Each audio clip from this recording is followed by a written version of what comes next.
नमस्कार। चलिए आज एक बहुत ही मजेदार और पुरानी भारतीय कहानी की दुनिया में चलते हैं। कहानी का नाम है वो बुद्धिमानी जिसने दिल जीत लिए। ये एक ऐसी कहानी है जो हंसाएगी भी और बहुत कुछ सिखाएगी भी। अच्छा, जरा सोच कर देखिए। क्या ऐसा हो सकता है कि एक ताकतवर राजा अपनी ही रानी से हफ्तों तक बात न करे? और वजह वजह बस एक छोटी सी उबासी हो। सुनने में बड़ा अजीब लगता है ना, पर यह सच में हुआ था। और देखिए, ये कोई आज की कहानी नहीं है। ये किस्सा हमें ले जाता है करीब 500 साल पीछे, भारत के एक बहुत ही शानदार साम्राज्य विजयनगर में। तो चलिए इस कहानी के पन्ने पलट। तो कहानी की शुरुआत होती है दो चीजों से, एक राजा की कविता और एक रानी की उबासी। एक ऐसी छोटी सी घटना जिसने पूरे महल में मानो भूचाल ला दिया। इस कहानी के जो मुख्य किरदार हैं वो है महाराजा कृष्णदेवराय। अब देखिए, वो सिर्फ एक महान योद्धा या राजा ही नहीं थे, बल्कि बहुत बड़े विद्वान और खुद भी एक बेहतरीन कवि थे। उनके दरबार में तो अष्टदिग्गज नाम के 8 महान कवि हमेशा रहते थे। मतलब कला और साहित्य उनके लिए बहुत मायने रखते थे। तो हुआ यूं कि एक शाम राजा साहब अपनी लिखी एक नई कविता को लेकर बहुत खुश थे। वो उसे सुनाने के लिए अपनी रानी तिरुमलंबा के पास पहुंचे, लेकिन बेचारी रानी दिन भर के काम से बहुत थक चुकी थी। अब जैसे जैसे राजा कविता सुनाते गए, रानी को नींद आने लगी और वो अपनी उबासी रोक ही नहीं पाईं।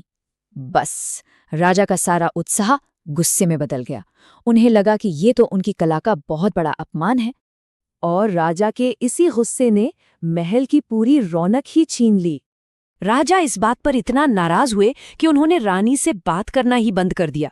एक दो दिन नहीं, बल्कि कई हफ्तों तक पूरे महल में एक अजीब सी खामोशी छा गई थी। और ये सब हुआ सिर्फ एक उबासी की वजह से। सोचिए, जो महल कभी हंसी ठहाकों से गूंजता था, अब वहां सन्नाटा पसरा था। रानी तिरुमलंबा बहुत दुखी थीं। उन्होंने राजा को मनाने की बहुत कोशिश की, पर राजा का गुस्सा था कि पिघलने का नाम ही नहीं ले रहा था। जब महल में सबने उम्मीद छोड़ दी, तब कहानी में एंट्री होती है एक ऐसे इंसान की जिसके पास हर मुश्किल सवाल का मजेदार जवाब होता था। परेशान होकर रानी अपनी आखिरी उम्मीद लेकर पहुंची तेनालीराम के पास। तेनालीराम, जो राजा के अष्टदिग्गजों में से एक थे, अपनी हाजिर जवाबी और बुद्धिमानी के लिए बहुत मशहूर थे। रानी ने उन्हें पूरी बात बताई और मदद मांगी। तेनालीराम ने रानी को तसल्ली दी और एक बहुत ही अनोखा प्लान बनाना शुरू कर दिया। चलिए देखते हैं आखिर वो तरकीब थी क्या। अगली सुबह दरबार में खेतीबाड़ी जैसे गंभीर मुद्दों पर बात चल रही थी, और तभी अचानक तेनालीराम वहां पहुंच गए, हाथ में धान के बीजों से भरी एक थाली लेकर। सब लोग उन्हें देखकर हैरान रह गए। तेनालीराम ने पूरे आत्मविश्वास के साथ ऐलान किया, महाराज, मेरे पास कुछ चमत्कारी बीज हैं। इन्हें बोने पर फसल 3 गुना तक बढ़ जाएगी। ये सुनते ही कुछ लोग तो हंसने लगे। उन्हें लगा कि तेनालीराम आज फिर कोई मजाक करने आए हैं। राजा को भी ये बात थोड़ी अजीब लगी, पर तेनालीराम का कॉन्फिडेंस देखकर वो चुप रहे। फिर तेनालीराम बोले, लेकिन महाराज, इन जादुई बीजों को बोने की एक बहुत ही खास शर्त है, और असली खेल तो यहीं से शुरू होना था। और अब सुनिए तेनालीराम की असली चतुराई। उन्होंने कहा, महाराज, इन बीजों में कोई खराबी नहीं है, पर शर्त यह है कि इन्हें बोने वाले व्यक्ति को उबासी नहीं आनी चाहिए।